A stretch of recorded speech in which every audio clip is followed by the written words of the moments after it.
Welcome to the Pitching Command Show, brought to you by Command Trakker, the smart target that MLB and D1 teams rely upon to measure and train command. Many throw hard, but few command. Visit commandtrakker.com. 5, 4, 3, 2, 1. Hey, joining today's podcast is my good friend Kelly Ahrens, the general manager of Ballparks America and ShoMe Baseball, and founder of Test and Train Sports. Welcome, Kelly. I'm thrilled to have you on the show. Hey, Wayne, excited to be here, man. Appreciate you having me. Yeah. The last time we spoke, we were talking about my command trackers, and I was amazed how many people you knew that are developing some really good baseball tech. And I thought I'd like to start the show and kind of talk about some of those guys that were doing some really good things. Yeah, well, first would be you, man. Really love the command Thank you. tracker and very attracted to that and everything that it does. And we're going to be buying one here for ballparks here soon. I think it provides us with a lot of benefit with the development features that we're doing. You gave me, good detail on that. I've studied it. I've looked at it, showed it to multiple people. Everybody really, understands it and likes it. And right now we're engineering our tech center and layout. So I don't know how we're going to lay our existing location out. It was the arcade. We're relocating the arcade on campus here and are going to have about 3,500 square foot dedicated to all the technology partners. So I don't know exactly how it's going to be set up yet. So we got to determine that and then, finish that engineering. But we're looking at very high volume use of it. I think it'd probably be the most use anywhere because we have such, large, 2,000 people a week, coming through here.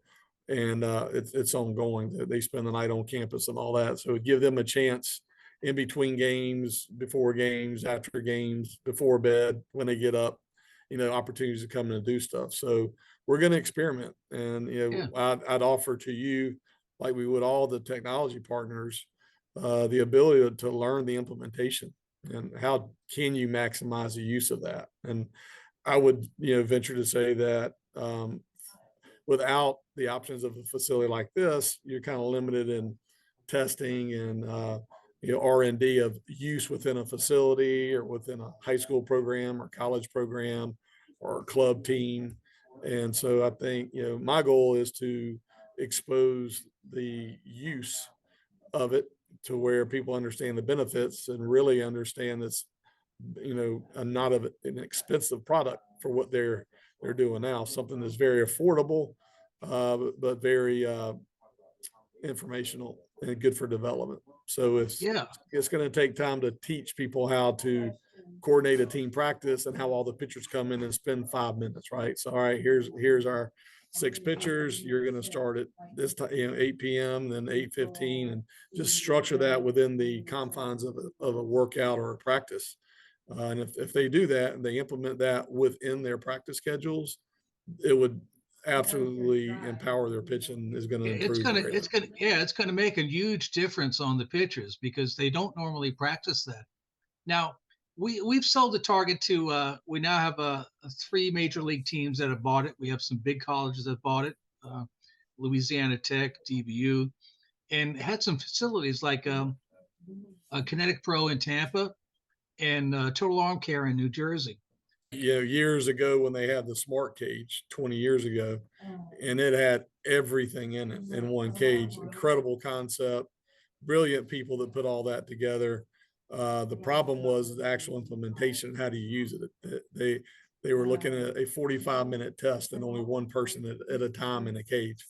So, these facilities, and when you're renting space and you're trying to maximize use of an hour and a half or 2-hour practice, you got to be really tight in managing that schedule, and you got to be able to incorporate your product with it, as well. Yeah. One major league team I won't mention had suggested that multiplayer mode that we have in it because they wanted to be able to kind of track their guys when they're warming up, getting ready for the bullpen. Now that turned out to be like they used it at Kinetic Pro and also at Total Arm Care with their pitches where they create kind of like a competition.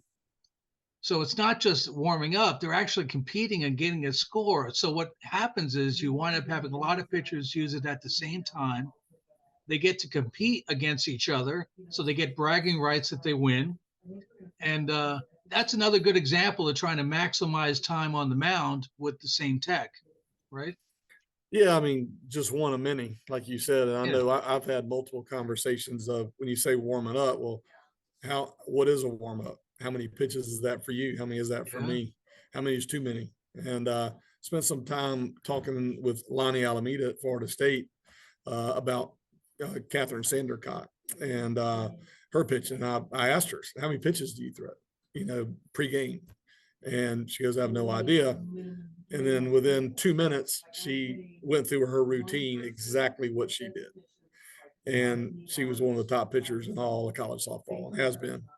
It's because she had a routine, right? And it was a good routine and it worked. Every So, good pitcher's got every good pitcher's got a routine, and every right. kid learning to pitch has to learn his own routine that's going to work for him, right? And it's just like how many swings is enough to get loose, how many is too many. When do you start losing the ability to duplicate a good swing? And we tested that through the hitter handicap and found that 15 swings is that number. And that if more than 10 swings in a row, you start to diminish your swing ability to duplicate. So it starts to diminish after 10. And those are standards and averages that we found in our testing. From a pitching perspective, with the pitcher handicap, which we're still, working on, and your product would allow to quantify that. And so in quantifying that, it's not just velocity, right? When does the accuracy diminish? And so, obviously when you look at a younger kid, versus an older kid and the effort they're putting forth from a max effort or a more fruitful approach, some people may be ready in 8 pitches, some may be ready in 20, and everybody's different. And then what is the pre-pitch, meaning what are you doing as far as to get loose physiologically? What are you doing? Are you doing any neuromuscular warm-ups and with your legs and your arms? And so what is that pace? So there's a ton that goes into it. And although that's not the physiological part isn't measured by yours device, but that device gives you an idea of that must have been too long of a warm up or too much of a warm up or just enough warm up. Because if you can duplicate pitches in location and velocity, and that variance is tight, the tighter that variance is, the better you're doing at prepping, Yeah, for your outing.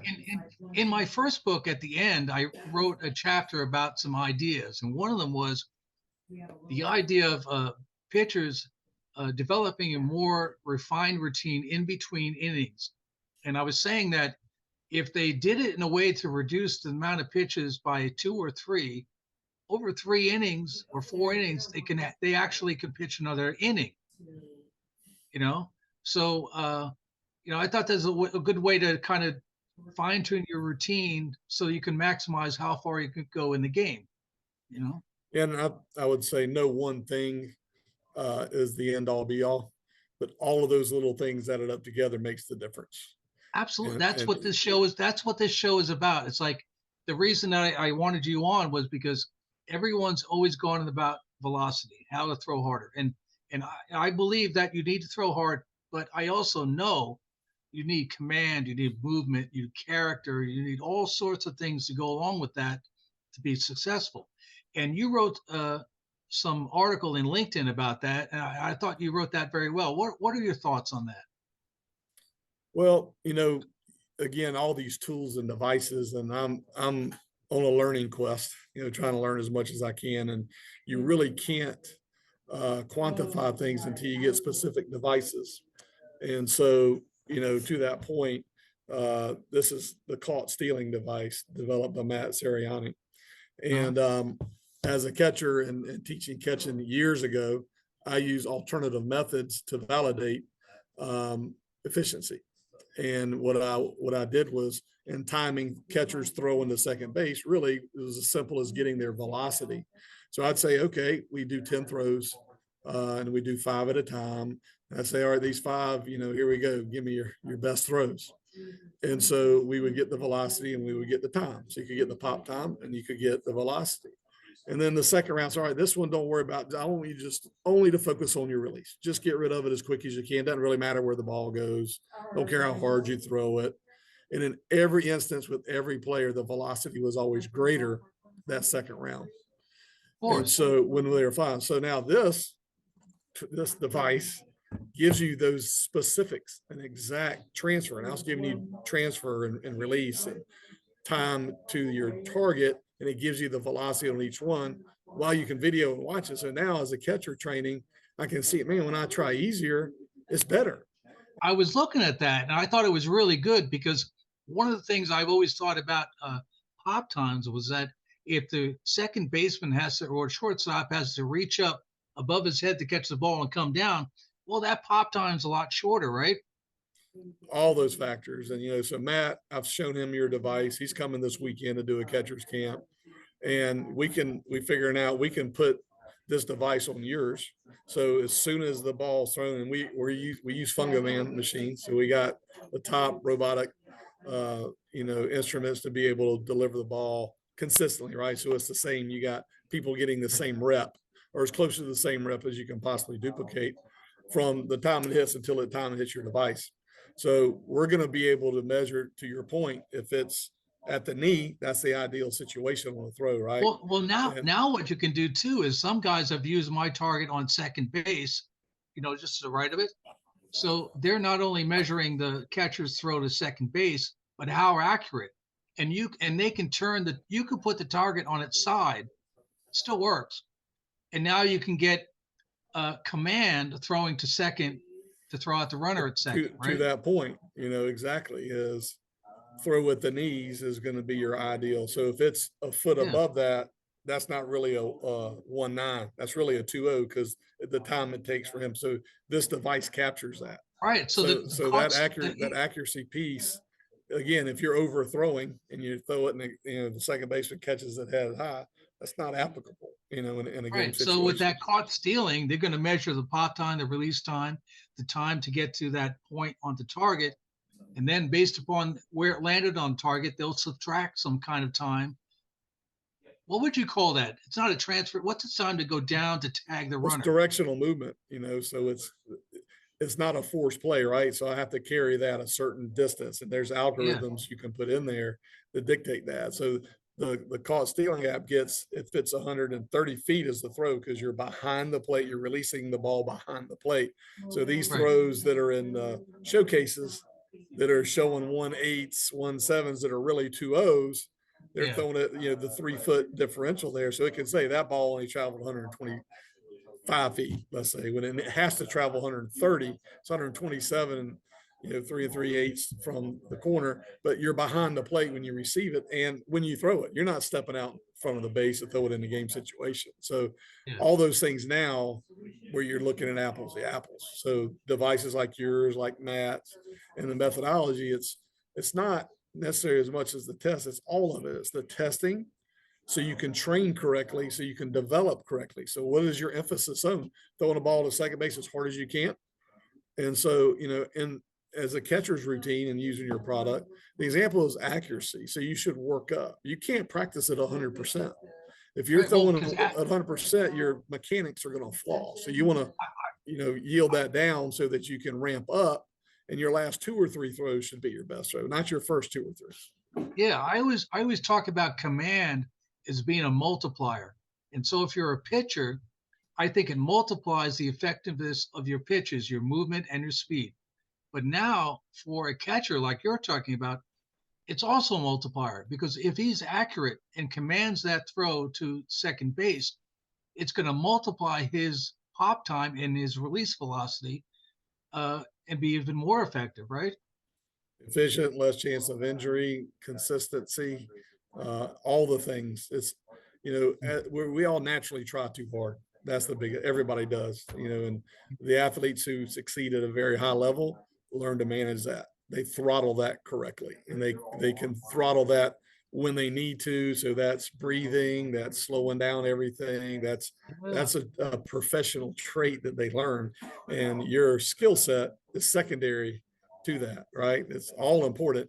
But if you can't manage those things and you get, it's not football, you can't get all jacked up, go out there and just throw it as hard as you can and anticipate that, unless, again, especially if you got to go back out there the next inning. So all those factors come into play.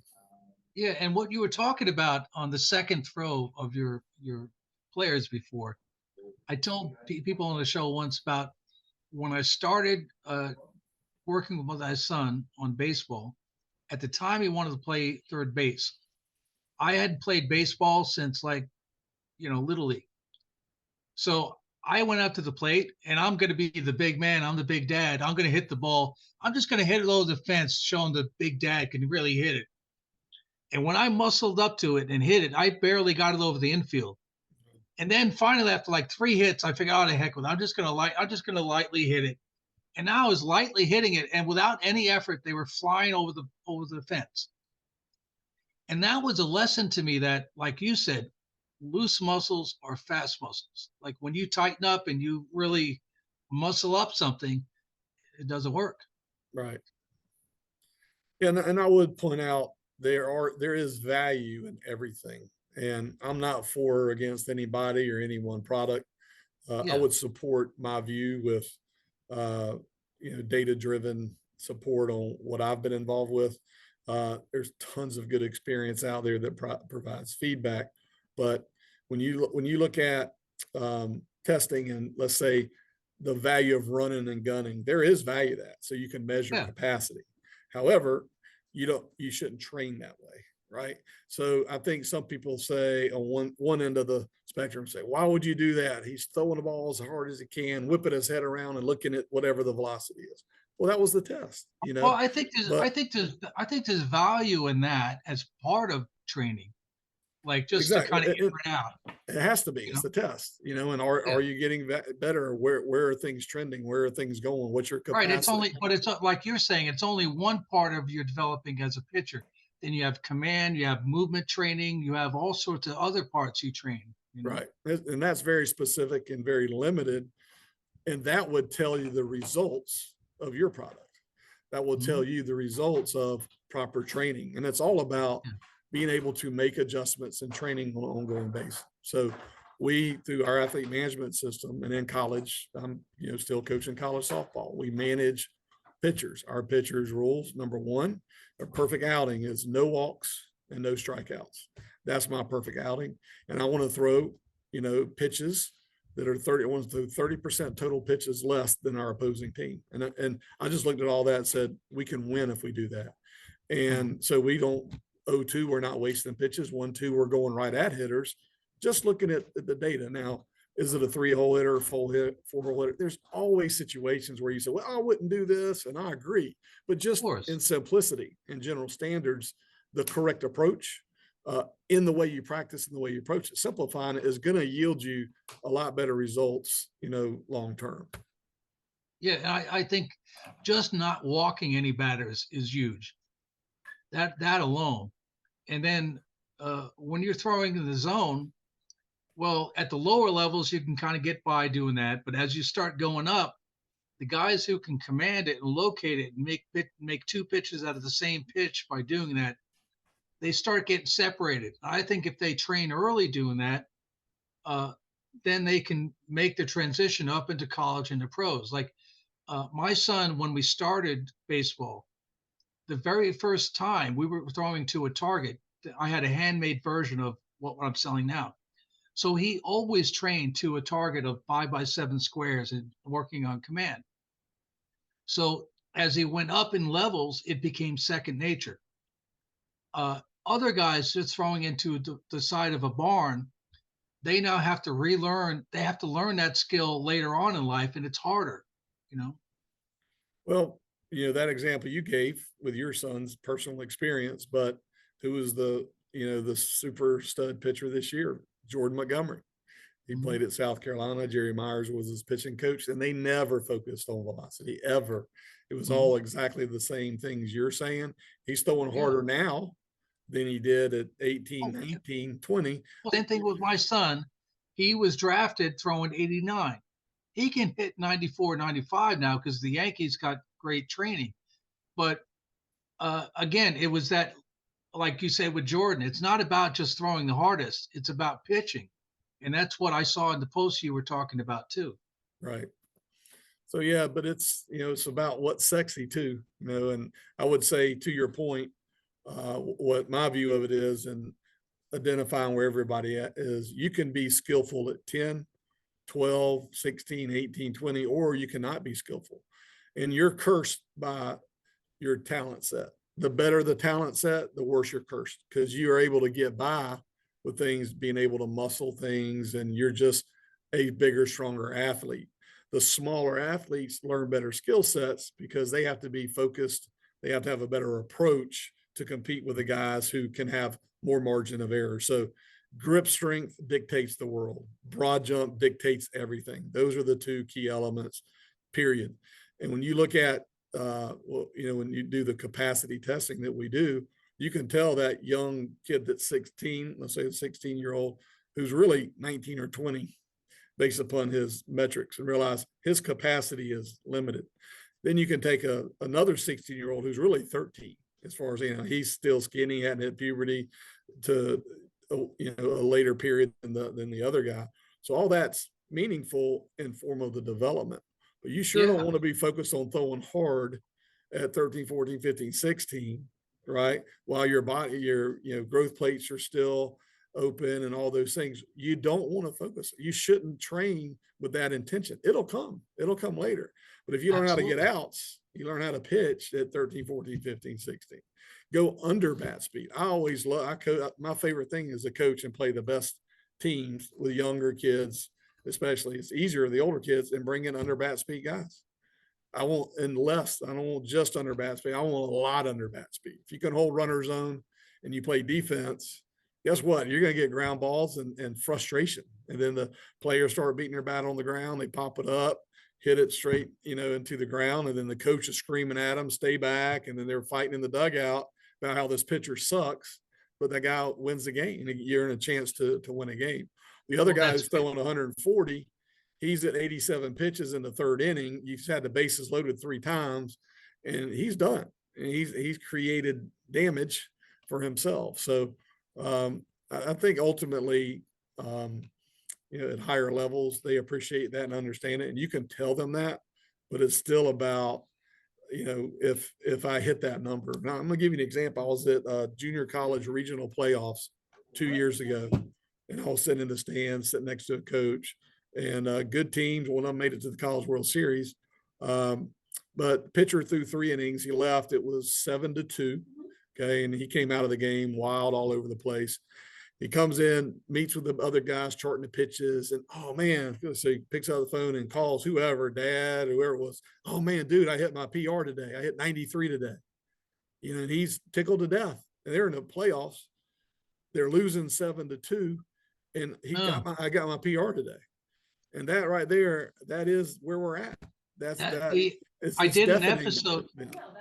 I did an episode this morning with the AA pitching coach for the Yankees, and we were talking about that very same thing, that too often guys, especially as they get into pro ball, start chasing the metric. They want to try to get the most break, the most spin, the most velo, and they forget that the job of a pitcher is to get outs without giving up runs, right?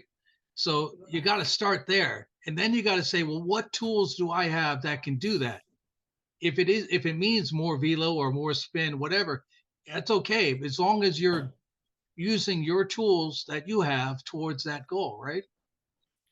Yeah, and you can just go into an academy and watch and see what happens. And players today, they walk in, they don't walk in and stretch and do neuromuscular training and be injured and do all that. They walk straight, they pull their bat out, and they start hitting right away. That's all they do. They just start swinging the bat. And that's, a perfect indication of they think more swings is better, and more is not better. When you don't know, Bill Gavette, a good buddy of mine, I learned a ton from. He phrased that. It's just awesome. He's just cracked me up. He's like, yeah, when you don't know, more is better.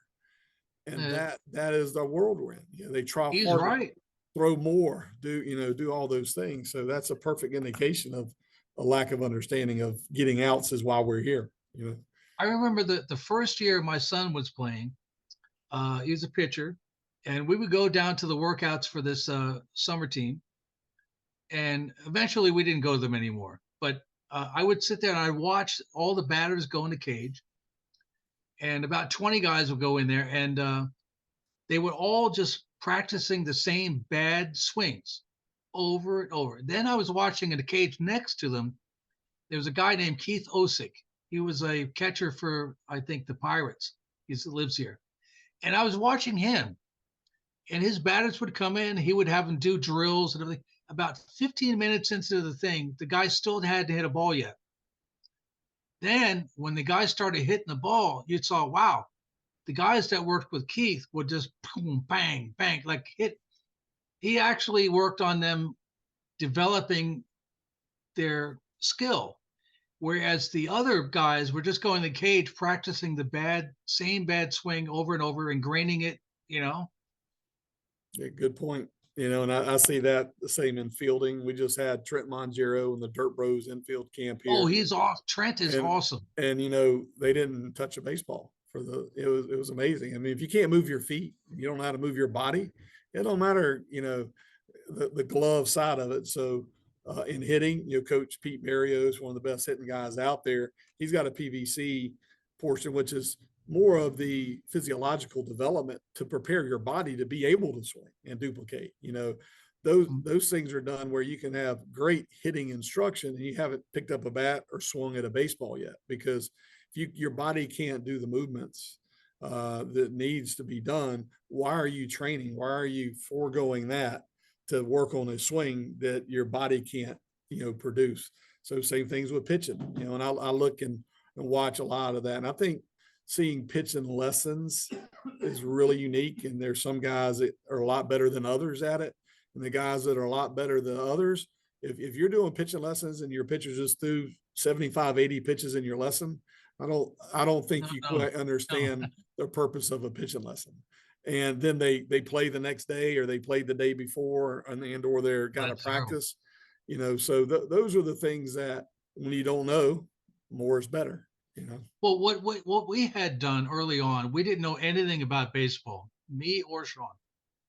But what I did is I took an iPad, and every time he threw, I took from the side.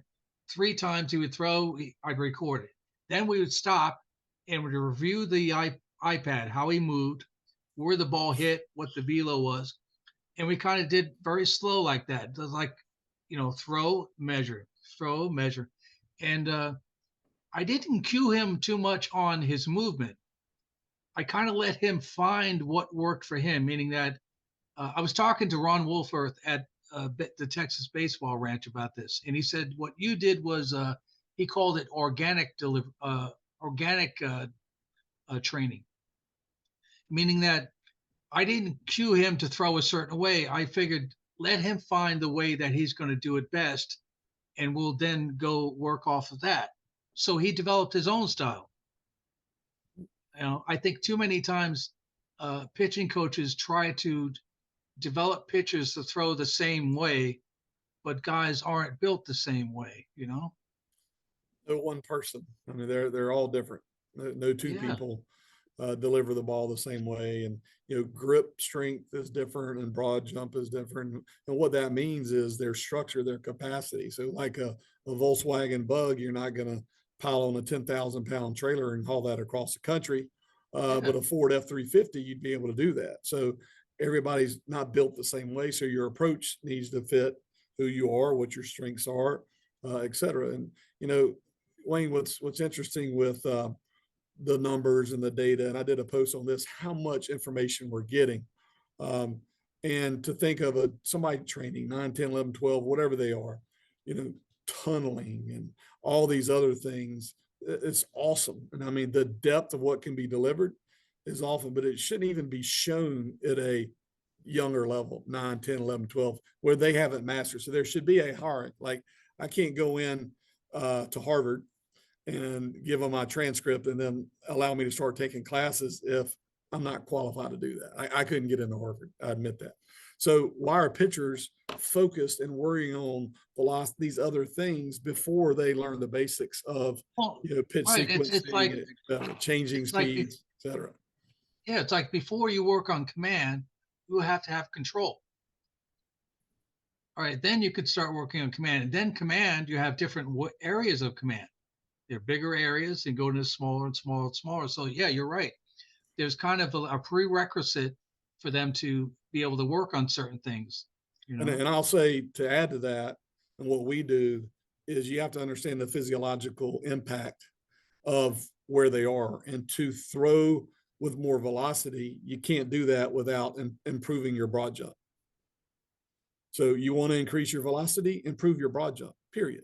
Then you can't sustain command and control without grip strength. So physiologically, it's just like hitting. And I've done tons of things in front of a lot of people where we had an Olympic player, softball player was sitting in front of a track man and lefty could not hit the ball the other way. And there was a bunch of pro scouts and coaches working with her trying to do it. And then they yelled for me to come over there and we train with grips. We put 2-inch grips on. And so I had her cross grip, train with grips for 30 swings. And then like 6 out of the 10 swings she hit were all opposite line drives. And the point of that is it's like the tread of the tires of your car. If you fill this one up at 36 pounds of pressure and this one up at 30 pounds of pressure, you can still get to where you're going. But the wear and tear, the performance, all those things are going to be impacted by that. And if your grip strength, the differential in that, especially like with hitting, right? When you're out of balance, you don't have that balance, you cannot execute command. When you get to the command part, the only way to do that is to improve the cognitive aspects of grip and increase your grip so that they can sustain that. When you're yelling, stay on top of the ball as an example, that's not a mechanical issue. That's fatigue setting in. That's the lack of the ability to sustain that. And there's tons of things that we've worked on with the wrist widget and Wendy Medeiros and the ergonomics of being able to sustain the proper mechanics. And that is all into nutrition. We do a weight bearing wrist strength test, which tells you the health of basically your tendons and ligaments. And there's so many easy things you can do that are going to impact that player. So if he does good till the 5th and then he loses it. Okay, well, why did he do good why is he losing it? It's a physiological issue, probably. Some mental. I mean, obviously there's, mental issues and things like that, which Dr. Tom Hansen and his Play Big Baseball and how to coach me and all that's amazing. And the mental MRI can dictate that. But when you look at the simplicity of what you just discussed in that, there's certain steps. And as you're behind in age and all of a sudden you have a big growth spurt, you're going to be able to do things pitching wise that you weren't able to do before. Don't try to do that before your body's ready and before you're ready. It doesn't make sense to try to work on velocity today, Absolutely. go to velocity camp and you have no command or no control. It doesn't make sense. Yeah, well, like you had with that test and train sports, before you go into DBU, when you go there, the first thing they do is they assess you, your mobility, strength, everything else. When you go into pro ball, first thing to do every year, they assess your mobility and your strength, and that's so they can tailor the workout program for you, where you need to have work done. And that's critical because, like you said, otherwise you got a guy trying to do something that he's not capable of doing yet. Yeah, and, to that point, and I could talk forever on this. This is fun. That's all right. The key to that is that's why I wanted to have you on, because when we had that conversation, I guess a few weeks ago, I was amazed your depth of knowledge on a lot of things, especially tech. Well, guys like you, I try to learn from, man. This amazing what's out there. And if you take time to sort through stuff and learn, what's easy to you is not as easy to other people to understand.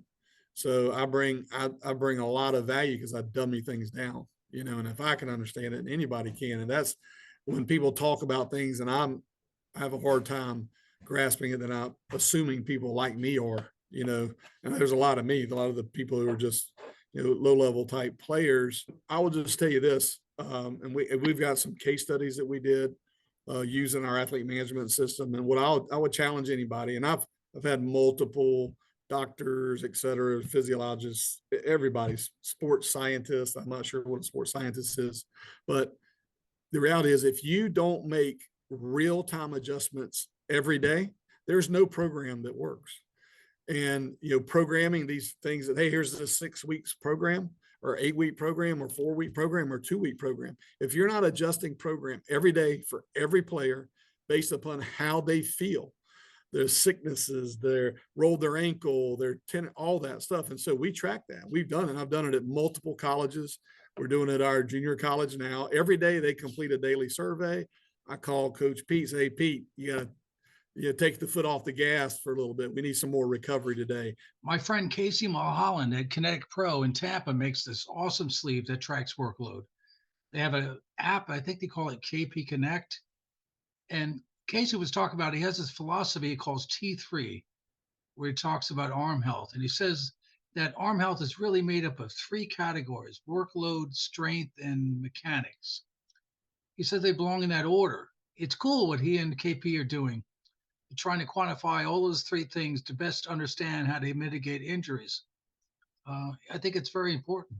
And that's part of it too. But to your point, if you can't just dictate, you got to receive, and you got to listen to your players. You got to listen to what they're saying. So with this process, if you take a completely objective approach, and what I do is I just look at the numbers. I immerse myself in saying, hey, they did this type of leg workout today. Okay, so I go through 30 players and I look, and Wayne is really sore, more sore than everybody else. Okay, and then I look at Johnny, and Johnny's not sore at all. Okay, and I got 28 other people who are about the exact same in what their response is to what happened. Well, Wayne is that hardworking dude that busted his ass and put in the work. And I can tell you right now, his profile would prove that. The other person who didn't have any soreness, are they in that much better shape than everybody? Or were they dogging it and not doing the work? So we can hold them accountable, and it worked. You can't cheat it if you do it every day, right? And if you look at it from that objectivity. And so when players say things like, oh, coach, I'm tired. Well, I didn't see it on your report, right? And then what is pain? A pain to a catcher, right? Maybe a 2, where to a position player, maybe an 8. There's bones sticking out of players, and they're like, oh, let's tape it up and we're ready to go. And then there's a scratch mark on some. We can quantify that. We know, oh, let's don't get alarmed about Wayne. He's the hypochondriac with that. And we know by the means of what's happening is this workout did this to these 30 people. Why would it impact him differently? Well, so I do see at the college level, like top D1s, and definitely the pro levels, they all do that. They monitor the guys every day. They're doing that. Now, on other colleges, they don't have the time and the budgets, or maybe they don't have your program with your test and train, that athlete tracking system to do that. It fits every budget. I can show you how it works. We've, and again, what I'd argue with, I'm gonna give you an example. I was bought into a case study through the wrist widget on a TFCC tear. That's how this all came about. She studied my testing stuff and came back to me, and we're doing a case study now. And what came up with was a injury that had been in physical therapy for 2 years, and she was getting worse. And so the best doctors, the best physical therapists, the best everything. And I would not question their abilities. I mean, very credentialed, had success, but the problem is they didn't ask the right questions on the front end. They had a machine or a way of getting it. So yeah, the Yankees are getting it, the whoever are getting it. But I know for a fact they're not managing that with the coach, the player. In our scenario, the player, the coach, and we're all in it. The trainer has access to that. The trainer's in it every day. We're all accountable. Why'd you let this person pitch if they're here? Or why did this happen? That shouldn't have happened. And the player says, well, my arm was sore before I went out there. That's on the player. But you have to create that level of accountability. And what I'll tell you it happens is these really smart guys read the data. It's dirty data. It's not accurate data. They're delivering what they want, and they're not interpreting what's really being told, right? And knowing and understanding that each person's responding to that differently. And I'll tell you, Wayne, with females more so, every issue that's causing training issues has got nothing to do with the sport. Like they have so many, a test, a relationship issue, to stress, and all these other stress things. And man, these sports guys that are all jacked up on programming, they know everything, man, it's 10% of that and 90% just managing life, just managing all the struggles and things that come up with the big test or homework. So if you don't have a way of integrating that into your sports training, the success of the, why are people getting hurt? If that technology, everything you described is so great. And I'll tell you, like, there's instruments, there's devices in these top programs that are top 10, top 20. Why are these guys getting Tommy John surgery? Mhm. They're not interpreting it. It's not being infiltrated from the player to the coach, to the trainer, to the nutritionist, to, the pitching coach, and they aren't on the same page with that. Yeah, I think it's partly that, well, partly one in if you get to a top D1 college or pro, uh, you don't want to tell your coaches when you might have a little bit of pain because you're going to be losing an opportunity. So guys won't say anything. So one of the worst things you can do is pitch or hit when you're slightly injured or tired, right? So those guys aren't going to want to tell them that, and that's a problem too, right? 100%. I mean, you hit the nail on the head, and that goes back to environment. So environmental conditions dictate and control the outcome of everything. So Yeah. why is, one team has no injuries with their pitchers? I know Justin Orndorff produced a really good list of injured pitchers per team, and I'm not calling anybody out, but guys with big budgets had the most injuries, and the guys with one of the smallest budget had the healthiest staff. How you do it? You create an environment where you're enabling them to do that correctly. Otherwise, that's my point, is this dictating down. I would never, I mean, I played hurt I would never think about, going in and telling the trainer back into the day. But that's Yeah. not saying that's good or you're tough. It's stupidity. It doesn't make any sense. No, These guys are guy- assets. but at guys, when they get up into the upper level of college like that, they're thinking, hey, I only got this one shot, this one opportunity. If they got in the pros, they also think that too.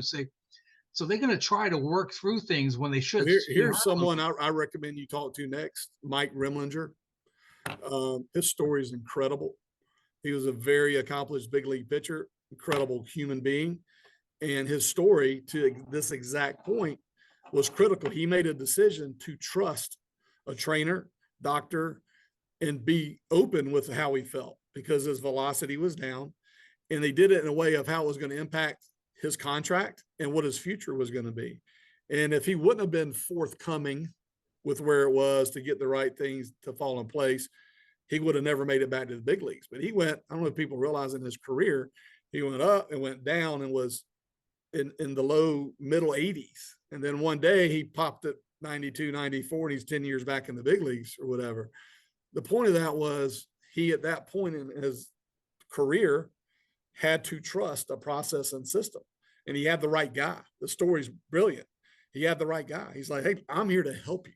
But to your point, those environments are what dictates that. So if you have a high injury rate and you're a GM of a team or a coach or player development, you're not allowing your players involvement, right? You're not allowing them to author things. You're telling them what to do. So why even ask? What use is a survey if I have to answer it a certain way? But people aren't, especially in baseball, sissies in baseball. I'll tell you, that's why I would not do well in professional baseball, working when you can't tell what you really think or what the truth is, because then somebody above you might not have a job next week. And so that culture, that environment is what's harboring all these injuries. And why can't you have an open conversation and say, yeah, my arm's killing me? You think pitchers throw every day? I've never met a pitcher where the arm doesn't hurt. But to what level does it hurt? And how do we manage that? And all, getting together. But with agents and with dollars of contracts and projections and all those things, man, you say the wrong thing, that could cost you $10 million, and I won't say that, but there's first round picks that go through a whole series, take $10 million signing bonus, and they have surgery a month later. You don't think they had a problem before we went through all that? Yeah. So again, I don't feel sorry for any of the teams that go through that. They've created it on their own. They've created that environment. Yeah. It's unfortunate. There's so many injuries, now that it's like an epidemic almost, I think it's what you identify there with the number one, here's what they show. They don't show like the most successful pitcher, Tom Niedenfuer, right? Does anybody talk about him? He's the guy that threw the slowest and had the most success. I had the most win rate or whatever. I saw somebody produce something on that. Why isn't there a ton of that? Because that's the majority of everybody out there. That's 98 percentile or 99 percentile is guys that don't throw 100. But you got all these people who physiologically can't, trying to, when they could have a lot of success just staying within themselves. I think it's a marketing thing also, is that, they can market, throw harder and you're going to get a scholarship, throw harder and you're going to play in a Pro Bowl. They don't tell them that, well, if you just throw harder, you might have played 1 year in college or maybe 1 year in the Pro Bowl.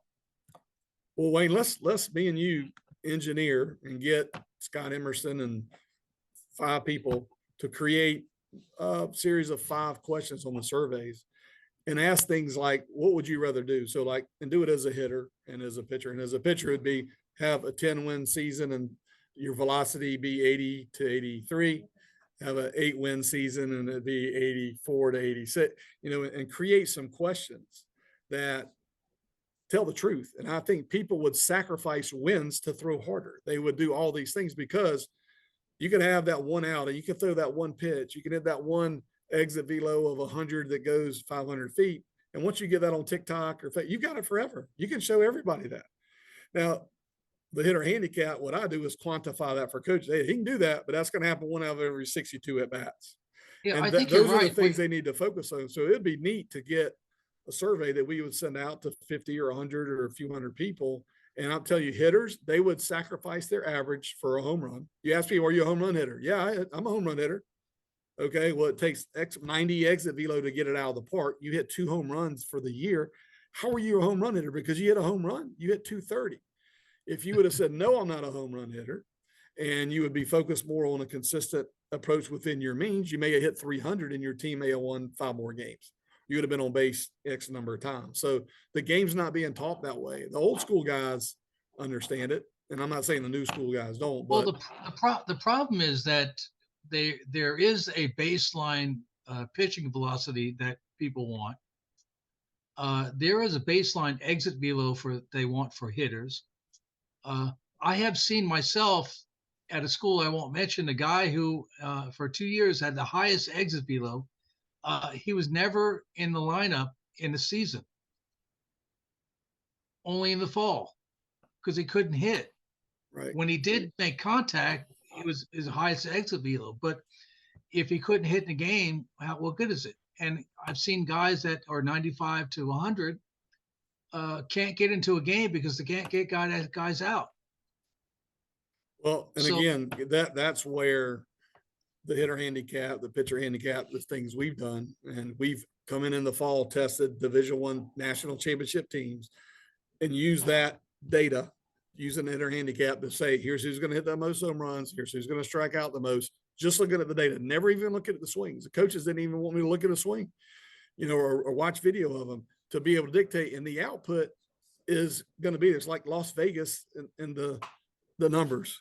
And what I'll tell you is, yes, and the hitter handicap will show you how consistently can he hit that 90 or 100 exit velo, and how does he recover in those things. The numbers will never lie on that. But I would sign, and I do right now, I'll sign an athlete, never watching a video, just talking to them and knowing what's your grip strength, what's your broad jump, and then your hitter handicap. That I wouldn't even need to see them. Don't need to know anything. Those 3 things tell me I can pretty much summarize their height and their weight, their athleticism, their power, their output, all that stuff with those numbers. And you give me X number and X number, I'd give them a full scholarship. And we've done that. I mean, watch Bryant and Stratton softball in Virginia Beach and look at the story we're at right now. We took a team that won 15 games in 7 years. Last year we won 29 with only a June 10th recruiting start date. This year we'll win 50. We'll play for a national championship. Never saw any of those players play in person. We use the data. We took that data and use it because it works.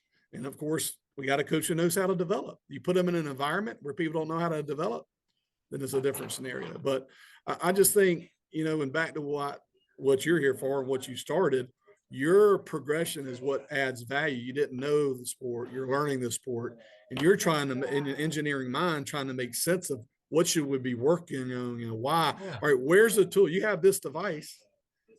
because you wanted a way to be able to measure and quantify the ability for him to consistently move that ball from here to here and in this count do that. And you Yeah. created a very valuable tool or asset because I think you represent the majority of everything that's out there. Yeah, because the targets that we were using, they didn't represent the strike zone. Not only that, he would throw them, they would last maybe a month. They get shredded. So early on, I had to make my own targets. Then I thought, well, if I'm making my own targets, I got to make them really durable. But let's make them so I can actually use them for working on strategy and hitting a spot. So it kind of all came out of just naturally, you know. Yep. And I think if you back into that, and I'll give you an example. If you walk in, me and you walked into the doctor's office today, and where you're at in New York, I'm in Missouri right now. I don't care what doctor you walk into, they're going to weigh you, get your height, you're gonna get your pulse, you're gonna get your temperature, they're gonna get your heart rate, they're gonna check your blood pressure, and they're gonna ask you 4 or 5 basic questions. So there's a process that works. They do those things because it works. If you And walk that's into an your academy, if you walk into an that's what your academy, hit. That's what your hitter a handicap thing is about. well, exactly. It's establishing where you're at. But to your point, as a pitcher or a hitter or whatever, if you don't know all those basic things, right, and the principles of that, then how are you instructing and giving them direction when you don't know? But it should be the same. My point is that process should be standardized. It should be Yeah. agreed upon that when you walk into an academy to get a pitching lesson, hitting whatever, that the basics of instructional and long-term development is to identify those key things. So if you don't know somebody's grip strength, right, you don't know the imbalance between the two, and he's there because he's pulling everything, and you're trying to get him to hit the other way. If you understand how to train cross grip, get the balance back in, and know that it's not a mechanical issue, it's a physiological issue. I mean, that tire has only got 30 pounds of pressure in it. This one's got 40, and I'm constantly, and I can't do that. What you're requesting. Yeah. And so general standardized testing would show you that. And everybody understands it. Nothing that we do or been a part of, everybody like, oh, I don't quite understand. They all get it. Okay, here's the imbalance. Dr. Jay Patel with the University of South Carolina Sports Medicine. I read his dissertation to get his PhD, and he's, they're the #1 sports science program in the country for like 8 years running. And he told me more in an hour meeting than I've learned from experts, about the pitching and, how the cross bands in your back. So elbow issues start with the opposite hip flexor issue. And I've used it. I've took his wisdom and in mine, learned from him. And I went out and tested and I go, man, he's right. In every case, he's right. And it's not that difficult to understand if this is the problem, here's how you fix it. And there's Skip Latella, Catherine Roberts. There's professionals out there who know that and have great success. And big league teams use them and they understand, but they don't embrace it because they're worried about what everybody else will do. So I would just say, to your point, when I go to warm up, what should options of warm ups be? How many pitches should I throw before I start throwing full? How many total pitches should I throw? Should I do that once a week, twice a week, whatever? And those things need to be standardized, pretty easy within a range. So if you take an accounting approach, generally accepted principles of accounting, and some guy over here is saying something that's crazy different than what the gap is, and you probably have to, take it for what it's worth. It's non-conforming. Not that it's not right, not that it doesn't work, but it's definitely out of the scope of what the standard features are. And if you got 5 big league pitching coaches, 5 big league hitting coaches, and top D1 hitting and pitching coaches, you got them all in the room, their difference in value and opinion would be so minuscule, it'd be irrelevant. They would all have the same views of this. So why don't we get that and take those principles and create standardization for them to be able to do that and use tools like we have. Yes, the radar is good because it gives you that consistency and the duplication and things. It's not only just to see how hard you throw. That's not the only value for it. There's tons of value for that. And here's what I'll say on, and I saw something the other day about Lasorda and Tony Gwynn and Wade Boggs and George talking about, man, if exit velo would have been around in those days, those guys wouldn't be in the Hall of Fame, whatever. And it's the exact opposite. Tony Gwynn and Wade Boggs or Ichiro, you don't think they could hit 110 exit velo if they try? No, they didn't try. They were able to command, just like you're talking about a pitching, barrel command exactly where to go, what to do with the right approach. But for a individual to say, hey, that person didn't, you're right, he didn't, but he could have done that. He didn't choose not to. Like Ichiro could have been a 50 home run year guy. Maddox could probably thrown a lot harder. His numbers could have been higher, but he threw less pitches and focus more on moving the ball around, right? Which obviously there's case studies with that. Yeah, but the problem is that the scouts behind the backstop are there with radar guns. Like someone told me before, they're not back there with command guns or movement guns.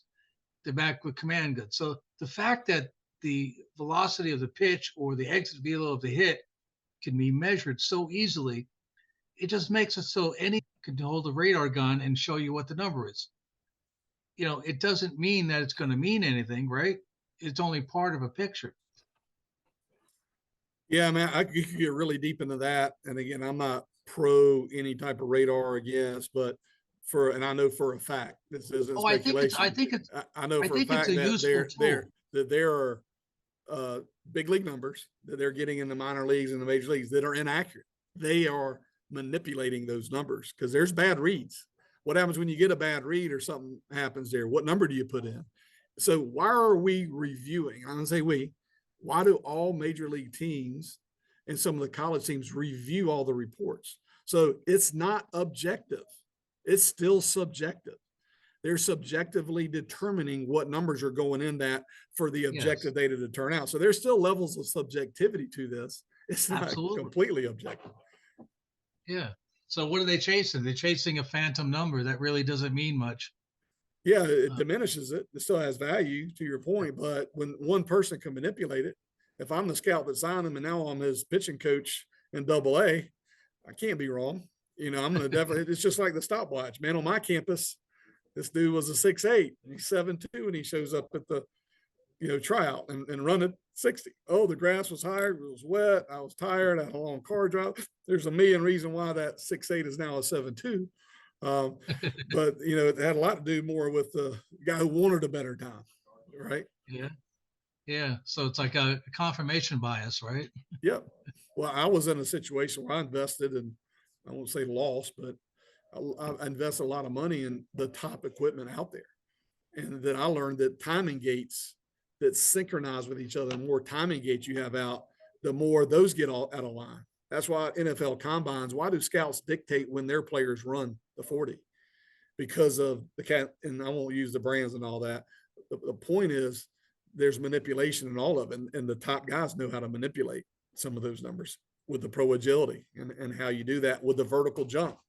There's different things, but the important part is to dummy it down and standardize it. And I'm back to the stopwatch. We use laser timing for everything. Then realize you can't retest with laser timing because then you get, and the accuracy when you know how to do it. But if it's dad or mom or grandma or grandpa or whoever it is testing, you're going to be within a certain range. And if you know how to do a forensic analysis of the data, you would know that if broad jump is this and grip strength is this, and they say the exit velocity is this, I would say, without ever being able to see him swing, I know that that's impossible. You cannot have this broad jump and that grip strength to dictate that exit velocity. Same thing with throwing. And if I see the throwing velocity and the exit velocity, the delta between that dictates if they're a pro prospect or D1, a D2, or JUCO type player. That's what dictates it. And the better players have a tighter gap. They can duplicate it more. It's not that hard. I mean, those things are simple, but you'll never get an organization or a scout, whoever, to buy into that like they should. I think, it's just a very hard pill to swallow to think that can it mean that much. Performance and the way testing should be delivered. And the problem with batting averages going down and all these things coming down is because the environment, now everybody's testing, you're being tested every pitch, and they shouldn't be doing that. You don't go to school and test every day. You got to learn. So testing we should do is every 90 days, right? You develop, you work. And I've been in top SEC schools and watched their systems. Like, man, this every swing they take, they're looking, every ball they throw, you can't test like that. And there's scientific evidence about why not to do that in form of proper training. But it's the ability, like you said, now everybody can get a stopwatch and watch a YouTube or get a radar gun. But the reality is, if you weren't flashing all that and they knew that, 3-4 times a year they're getting tested, then you could get a better result and better performance out of that athlete. But when you test them every day, and mentally, when you fail or you do 2 or 3 things in a row, it's hard to recover from that. So the mental fatigue it causes by testing every day diminishes your skill set and ability to perform. Well, sometimes they use the testing to be able to know, like, say, for velo or spin or movement, because they're working on velo, spin, or movement, and they can use that machine testing them every day to see if they make a change, does it now go, more movement or more speed. But, and that's good. That's good to use it that way. But there are other times where you don't want to use, like, for example, if you're working on command, you don't want to be measuring velo or movement then. You want the guy to focus on command. Like, so there's a time and place to measure, Yeah, like I said, working on spin and spin rate and all that, I would argue and fist fight somebody over all that stuff, especially daily, because, an Olympic weightlifter, it takes 10 years to master an Olympic weightlifting, clean and snatch. We'll just take the deadlift as the example. Okay. It takes 10 years for them to do that. So at 21, when they're stronger, right, their numbers aren't what they are at 31. What happens at 31 years old is they're trying better, right? And everything's better sequenced and whatnot. But from a test standpoint, and you look at the refinement of how deeply rooted spin rate is and the manipulation of it. And I'm trying to influence you with more spin rate, but I don't know where my grip strength is, and I don't know how to influence grip strength training. Why are you working on spin rate? Because you're gonna impact other mechanical issues that dictate that, and that's a part of it. But it should, in my opinion, should be every quarter, or here's the start. We usually test the first day they get there, the last day of the fall, and the first day they get back, to get an idea of what they're retaining. The effective velocity. Oh man, I topped out here where you came back at this, and so wow, what happened during that, that timeline and whatnot. But yeah, I mean, it depends on whether they have to develop a skill to reach that goal, or it's a strength issue. So if it's a strength issue, yeah, you're absolutely right. They got to work on getting that strength before they come back to try to measure. If it's skill based, I think they kind of, you can measure it and see if you've mastered the skill to increase whatever it is you're trying to do, right? Exactly. To what we talked about earlier, it's not any one thing, but it's a choice, and it's a choice in how you would train, and it's programs and environments that are created. And as an example, I deal a lot with trainers and people that train people, and as I watch and evaluate, I go, man, and if you ask these questions, which I've done and documented to the top strength coaches in the world, did 25 of them and document it. How do you value grip strength, and how do you incorporate that in your program? Go ask those guys that, and you will not get an answer. You will not. They will pause, and then they'll, I value it a lot and I don't influence enough. Wow, what do you got? Every one of them, the top in the world. But the issue to that is in influencing, and I had, discussions about grip strength manipulation and influence. And what I want to be is I want to help influence development, not get the numbers afterwards and all that. How do I influence what's happening? But the world record for deadlift is 1,115 pounds. Okay. If I put the 2-inch grip on that, right, and I ask this to everybody, how long or how much can that guy that just did 1,115 pounds do? And the answer is about 400 to 450. So why is that? If you're teaching pitching and you're one of these coaches, if you don't understand the principles and understand and know how that training works and how it impacts the central nervous system and neuromuscular training, then you haven't got the background to be telling somebody how to increase spin rate. You got to Mhm. understand those principles and know the stress of the central nervous system and training in proprioception and all those things that Skip Littell is an expert at, and these other guys who know that, but it's not being incorporated in. And when you look at that as an example, and here's another question: if Wayne, if I have you lift two 50-pound dumbbells, I go, hey Wayne, pick those up, and I want to see how long you can hold them. You pick them up, click, and you hold them both for a minute. Okay. Tomorrow we come back, and with my influence, you pick up those same dumbbells, you hold it for a minute and a half. Did you get stronger? Ask that question and see people. And again, those are the things people need to understand about proper training. What should we be doing it? How we should be doing it? The depth, the load, the workloads. There's never enough recovery in any program. Everyone I look at, everyone I talk to, first thing I know is recovery. And I'm working with an Olympic swimmer right now. And that was the first thing that came up, swimming. Imbalance was that. He's got Olympic level people in 2 minutes. We're saying, here's your imbalance. He's like, you're exactly right. Just by the basic, principles of that. But if you did that, and the answer is yes, you got stronger. But it doesn't make sense. And it's neuromuscularly stronger, right? You didn't grow muscles overnight to do it, but you had better use of that. You had a better neurological cognitive approach to be able to do that. And those are the things we do in front of strength coaches at colleges. I show them, watch this. Here's how you do that. And it's not here's exactly what you're doing wrong, but these guys are managing 100 athletes, 4 programs. They're working 18 hours a day. You're not going to get the individualized plan for that. Yeah. And so, the thoughts and it's got nothing to do with the quality. All those guys are badass, man. Anybody in Major League Baseball, professional baseball, college, at a strength level position, they know, they understand, they have that thought, but they're also put in a situation where they can't give the individualized effort to development. I would think that would come in more actually with facilities, because they've got guys coming in 30, 40 guys a day doing things or more. And how do you manage that? I mean, a college could have, they got 30, 40 players, sometimes more, but they got a little bit more staff to deal with. I would think a facility definitely want to use that. To that point, so that's where our athlete management system we have. And Mike Coots, who is a baseball coach and softball coach, University of Maine. Now he's at Colorado School of Mines.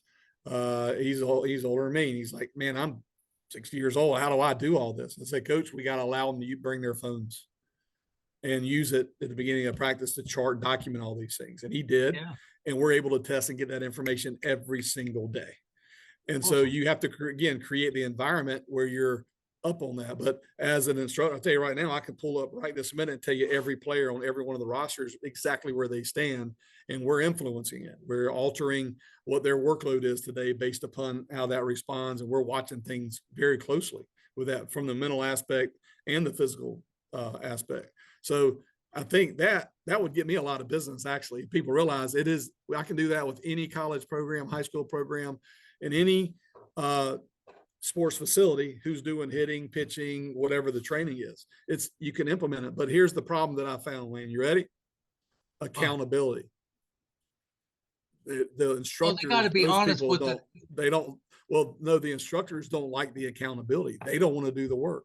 It takes them to go in to look at it. But why would I not want to review all the 8 lessons that are coming in today and know exactly where they stand and what I did with them last week, et cetera? Because it takes work to do that, and they're not disciplined to do it. They're not structured to be able to do that in an environment that produces that.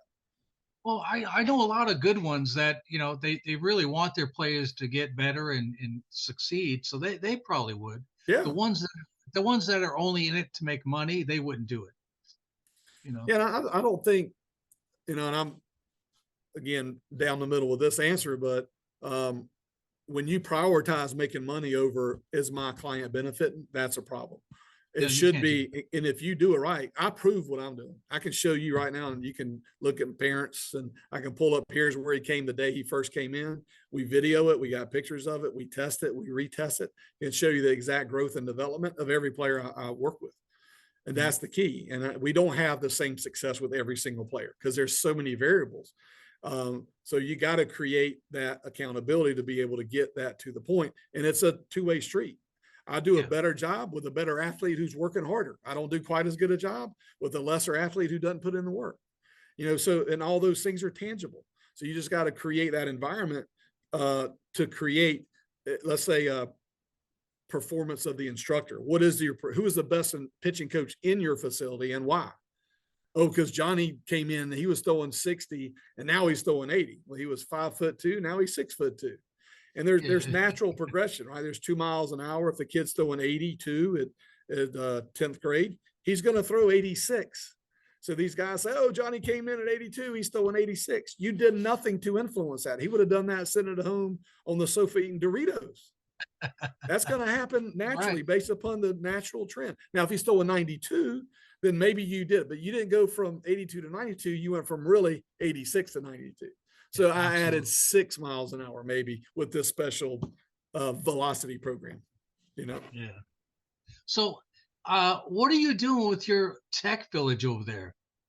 You were talking about it. I've got multiple people coming in this week. I've got about 20 people involved. I've got Dr. Joe Shattuck and the Panther Tech CAT, which is a neuromuscular kinesthetic awareness training device, which gives a vibration of proper mechanics. So you can program something as simple as, hey, Wayne, do 10 squats. Well, are you doing them right? I leave the room. Did you do those 10 right? And then you went home for a week and came back. Are you executing the correct mechanics? So it will measure those and say if you did it right, but it gives affirmation via stimulation of the central nervous system with a vibration when either you successfully got to a certain spot or you missed a certain spot, right? So, the caught stealing pop timer, Latello neuromuscular training system. I talked to Todd Blyleven with the Scout Hub. We have our PPN and the athlete management system. Talked to multiple people, and these are all, the latest and the greatest that are interested in coming in here, because the idea is if we have all that here and you have a great product, bring it to an area where we can nourish it and test it and train it and help you implement it, right? And we're trying to be Switzerland here at Ballparks of America. If you got a great product that can help people, let's bring it in. We just got a commitment from a very large physical therapy group who's going to build out or take a 15,000 square foot space here. We got 400,000 square feet left under roof right now that we can add whatever you want, whatever your thing is. And I'm hearing from things and I'm learning a ton from these devices and whatnot. So that's going to be good. But then I think we have to all work together to collectively marry devices that can help, like yours married with this can get this and this and that. And if Todd Blyleven Scout Hub's better than my part in this area, then use his. But let's get a pricing model that works. Let's be open-ended about the values of what we're doing. Let's create a marketing department that we're all marketing together. Like I'll figure out on my own while I'm there if the command trackers what we say it is. I'll review it, get 10 people to review it and get my opinion. And they don't have to have mine, but we'll get opinions of people. And then, but what I want to do is I think we can show how it impacts the development. That's what we're going to be able to do. Here's how the command tracker, and again, he used this, he came in on this day, and here's what those numbers were. At 90 days, we had this. At 120 days, we did this. And here's exactly what he did during those 100 and why that came. So he did a bullpen once a week, or this one did it twice a week. He warmed up with an average of 15 pitches. He threw a 25 pitch bullpen. Here's what we focused on week 1. Here's what we focused on week 2, et cetera. And kind of learn what the recipe is. It'll always be refining and getting better and better and better at it. Right. But I think we have such a large number of people coming through here. We have 500 teams a week. 40 teams a week, 500 kids a week coming through here that we can continue to refine, a process that, and they're on campus the whole week. And they're on campus the whole week, during our 12 premium events. So how do we incorporate that while they're still playing and while they're still vacationing and all that secondary? But, you know, where we're at with coaches clinics, the ABCA and all these things, everybody's set up showing their stuff, but how does it work? How do you integrate it? Let's get players right now and let me fire that up and show me how you did that. How do you use your product? Like Wayne, you said, and you gave me the other guy in New Jersey. He may be the best at explaining and using and implementing his facility. Angel Lugo in Fishkill, New York's incredible. He does a USA baseball there. I value him more than anybody on data collection. Understand, he really understands it, and he's got every tool. He knows every tool out there, and so we have to get people like that involved to influence what the proper development is. And Major League Baseball, the collegiate baseball and all that, you have to kick down the walls. And I'd say where we're at in influencing, the value is where you're making the best influence is 9 through 12. And that's where they're the most moldable, where you can make the biggest influence. It's hard to impact change for 17, 18, 19-year-olds. It takes a long time. It's minimal and it changes. Then you're spending all those times, fixing bad habits. So I'm just, from esports, talking to largest group in the country today about, bringing esports here. So, my view of that is, and they have nobody's doing is, how are we developing esports players, gamers? You can get college scholarships in esports. Our school, Bryant and Stratton in Virginia Beach, has won a national championship in e-games. You can get a college scholarship for that. Well, who's helping them learn how to play, learn how to prepare, learn how to, so they do that. You have to pry them away from the video games. Yeah, but it's all self-taught type stuff. There's no professional. They have no their friends and they watch their friends and they watch. Some guys have a channel just on YouTube of how to play the game, and they watch how they did it. And I wound up selling one target to, I told you, Total Arm Care in New Jersey, and I get along really good with the owner of that, Tom Drown. And his friend was a guy named Henry Warner, who started Play 9 Sports. And he wanted to see if he can represent, selling the target. I said, sure. So he's taking the target to NFCA, I think it's December 5th, and also to ABCA in January. So people will be able to go there. And I know you got a booth at ABCA. You can walk down the hallway and go bang on the target and see how it works. Yep, I'll be there. I'll be at the one in Connecticut too. So I said I'm excited because I can host here. We could have 500 coaches or 500 of these inventors, here at the same time on site, on campus to do that. And we have that in the work. So we're planning that, and you can stay here. We got feed here, stay here, learn here. I want to accomplish big things. And really influence development. And I know you do. I know Dr. Tom Hansen does. I know Skip Latella does, Joe Shattuck. All these people want to do that. And we just have to, put the wagon, hook it up together and all pull it in the same direction instead of all these different things going on out there. How do you, what software or programs do college programs buy, or how do you do that? The better aligned we are from amateur to high school to collegiate to pro level, the better it's going to be for everybody. Well, I'll tell you, when I made my first version of Pitch Grader for using TrackMan data, I only made it because I wanted DBU to have a program to be able to use their TrackMan data. After a while, teams started using it. Then I started getting pro teams using it, but I never advertised. I didn't know how you advertise it. It basically went by people using it and telling their other coach friends how it was good, and that's how it sold. And with my command tracker, same kind of thing. It can't be advertised. It's really something, if people use it, they tell their friend, I used it and it was good. So that's why I like your approach, because I think with the other guys going to your tech village, should work pretty good, because as people use it and realize the product is good, it'll grow. Right.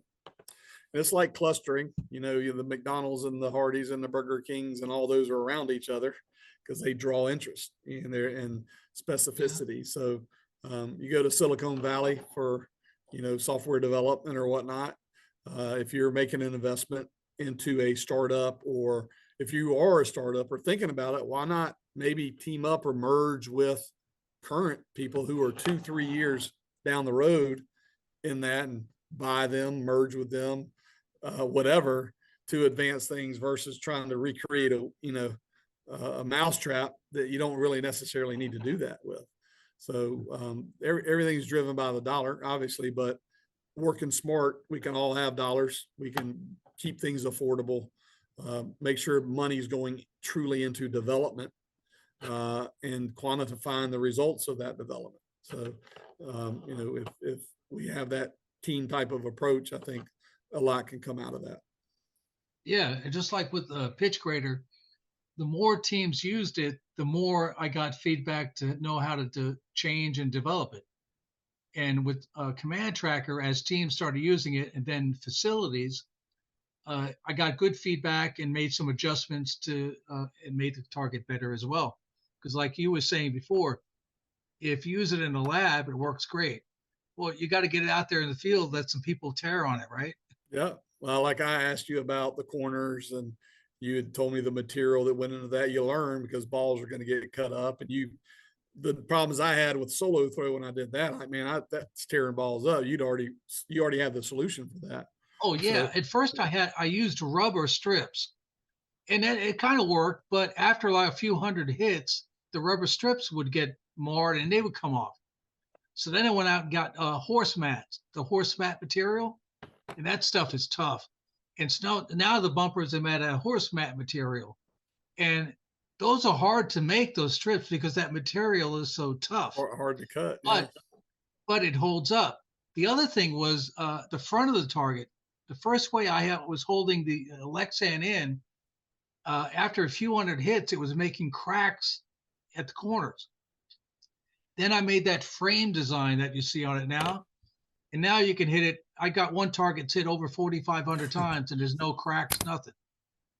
But that came about from actually using it in the field, you know. Right. Yep. Another funny one was the first version. I had my son throw to it, and as soon as he hit the target with the ball, the target went off. Like, what's going on? Maybe the loose wire. Well, I had a little toggle switch in the back, so you could just turn the target on and off. Well, those mechanical switches, when you hit a vibration, they reset. So I had to get rid of switches, because you can't use a switch in a machine like that, you know? Yeah, I mean, like, I'm looking at Matt's pop timer and realize that he actually physically went in and soldered the pieces. And man, you guys deserve all the kudos in the world. That ain't easy and very difficult. And to get to the level y'all are at, to produce something that works seamlessly and you can use in training and stuff, is amazing. Like with your product, with the athlete management system, you had an idea, and it's an incredible amount of work to actually make that a product that you can sell, right? Yeah, I know it's a lot of work. Life-changing event, too. Like a 12-year life-changing event, not a. Yeah, but I know the work that goes into something like that. It's a lot more than, and part of the art too is make it look simple. So when I've done a really good product, someone will look at it and say, hey, that's really simple, and that's good. I want it to be simple for them. They don't have to know all the complex things that were done underneath it. Like in your software, I'm sure there's immense complex things going on underneath, but to the user, they never have to see that, because you've done a good job, right? Yeah, and that's where we fail. You're the failure part for me. I'll say Todd Blyleven and guys that have incredible products is it's so robust, so many things going on. We've done a poor job. Other companies have done a better job of simple. Here's a platform for $5 a player. You can do this. It's an Excel spreadsheet, but they got colleges and high schools and people like that paying them money for a spreadsheet, and it doesn't do all these other things. Well, the problem is identified that point. Yeah, even with my pitch grader, someone might see another program that may show something similar. The problem is when a coach starts digging into details, they soon find out there's nothing under the surface. There's no onions to layers to peel. When you go into pitch grader and you dive in, the deeper you dive, the more you can find. So there's depth to the software. Like with your software, I'm sure that is that depth where it's not just a spreadsheet. You Right. actually can go further, you know. Yep. And like with Command Tracker, one of the things I'm most proud of is that it does have a user manual. Even when people first use it, most of them don't ever have to look at the user manual. And to me, I think as in software, if we've done our job, they can just use it without having to read a manual, you know? Yeah. Amazing what 8-year-old, 9-year-old kids can do now. I mean, I can test 200 people in 2 hours and have all their information in our system, actionable, sort all the way into the profile. It's amazing. And we got 8-year-old kids that test, they input all the numbers. We can QC it and validate everything in 2-hour period, 200 people. So, That's you awesome. couldn't have done that years ago. You didn't have the technology or the processes to be able to do that. And I mean, the key to that is back to too much technology. You can't do it. It takes longer for things to take place, and you got to travel. It's too expensive. You price your way. I mean, like a force plate. I love force plates. They're awesome, but I got a $10 analog scale I can accomplish the exact same thing with, and more user friendly, right? And I don't have to go to a lab to do it, or there's different things. The level 1, level 2 testing, the labs. There's no labs making money because you can't get people to a lab, right? And training and testing in a lab is a lot different than testing in the environment they're in. There's a ton more Yeah, well, value you of got a testing lot of, on the field or on the court or wherever you are versus going to a lab and doing that. But yeah, but you got guys training on their own or high school or junior college. They don't have a budget. You know, they need to find ways to be able to do the same kind of things with right. On their own. Now, what do they go to test and train sports? Is that Testandtrainsports.com. Yep. And a little bit about that. Starsandstripesports.com is what I started out to. I was doing all this, and then people thought I was just coaching. We have teams. We've traveled the world playing. I've had over 25,000 players play in Stars and Stripes, and so I wow? met a lot of these people. But people didn't understand testing in Stars and Stripes, so I created Test and Train Sports, and people started Oh, understanding that, okay, now right. we're doing, you test and train. So that's where that comes from. And Oh, I see. ultimately with what we're doing here at Ballparks of America and ShoMe Baseball is a collaborative effort. I mean, right now I'm trying to get teams to come to Ballparks of America and play. And once you put your feet on the ground here, it's unbelievable. That's an And then, amazing place they got set up there. and long term, the ownership's incredible.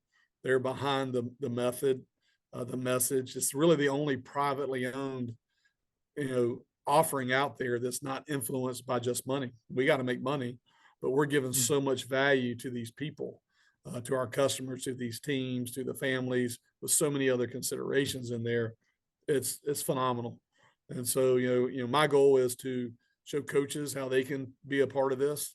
Where would you want to go play somewhere where you come into here, and then you can also become a better coach. You can learn more about your product and how to use that. You can learn more about the pop timer. You can learn more about the kinesthetic awareness training device. You can learn more about Kinetrax. You can learn more about all these tools. So I'm going to go play there because I have a week to learn and meet the owners of these companies and talk to Wayne. And I want to know this story, and how I got a kid who's 9 and I want to, So that's the environment we're trying to create here, and we're doing it, for a purpose as a destination. And fortunately, we're in a city, and we're in an area. I mean, our parking lot joins whitewater rafting, and we got the tracks, and we got the Ferris wheel, and we got Dolly Parton Stampede and Ripley, Believe It or Not, and Wonderworks, and the best lakes and mountains and caves and caverns, and all here. So Cool. the more people we talk to, the more interest is happening. So anybody interested in, being a part and of the team. And this this name, we want to be the sports village because it takes a village. It's not about ballparks. We're facilitating the growth and development of this, right? It's Sounds like a more lot of than people would like to go there for like a vacation too, right? 100%. It's one of the top destinations in the country outside of what we're doing. So I think of the 20th top destination in the United States right now. Really? Wow. On its own. So, I mean, it's got every amenity that you would want. And we have good partners. We have good partnerships in the city and the county and all the vendors, and everybody's aligned. It's a very service oriented, no crime. It's just an incredible spot to be. Cool. Hey, at the end of the show, I always show a list of 9 of the things that I think a pitcher ought to have. And everybody always will want to pick all 9 because that's what you want. But what I always try to find out is what are the top 4? So I'm going to show you a list on screen and I'm going to read it. And if you'd please tell me what the top 4 qualities you would like to see in a pitcher. Okay. And so those are character, command, changing speeds, movement, max velocity, sequencing, reading batters, mental toughness, and know who you are. Yep. So top 4 for me would be command. Is this in order 1 through 4? No, I just The top 4. All right. So command. What's I'd say your command one? is number 1. Command would be Right. my number 1. And then I would say changing speeds would be my number 2. And then I would say movement would be number 3. And then I would say sequencing would be number 4. Mm-hmm. Awesome. You did that pretty quick. I think the only one that was a little faster was my son. Out of 25 episodes, he just rattled off just kind of like you did too. It's kind of like, I think you know exactly what you want, right? Yep. Hey, well, Kelly, thanks so much for coming on the show. I really was looking forward to this episode because it kind of covered things that we haven't covered in other episodes. Yeah, I get excited. Sorry, I get, really passionate about it and deeply rooted. And I haven't done a lot of these on purpose before, but I started last year, being more open with all the data and information and things we got. That's why I wanted you on the show, because when I talked to you, we had such a great conversation. Yes, sir. Well, appreciate it. Appreciate your efforts. I've watched, most all the pods, Cass, you've put out there as well and had some good people. So I would recommend Mike Rimlinger for your next one. I think he could give you a lot of valuable information for people. Hey, hook me up. That's how the show has grown, because as people come on, they've recommended. I could give you 10 people right now. Mike Rimlinger, Jeff Juden, Ray Burris. And I think people that would really give you feedback. Angel Lugo, some really good, influence where people would be interested in and gain a lot of value from it. Awesome. Hey, text me later. All right. All right. Sounds good. Hey, thanks, Kelly. Thanks for coming on. Yeah, I appreciate it. Don't forget to hit subscribe to get notified when new episodes are released. Pitching Command Show, brought to you by Command Trakker, the smart target that MLB and D1 teams rely upon to measure and train command. Many throw hard, but few command. Visit commandtrakker.com.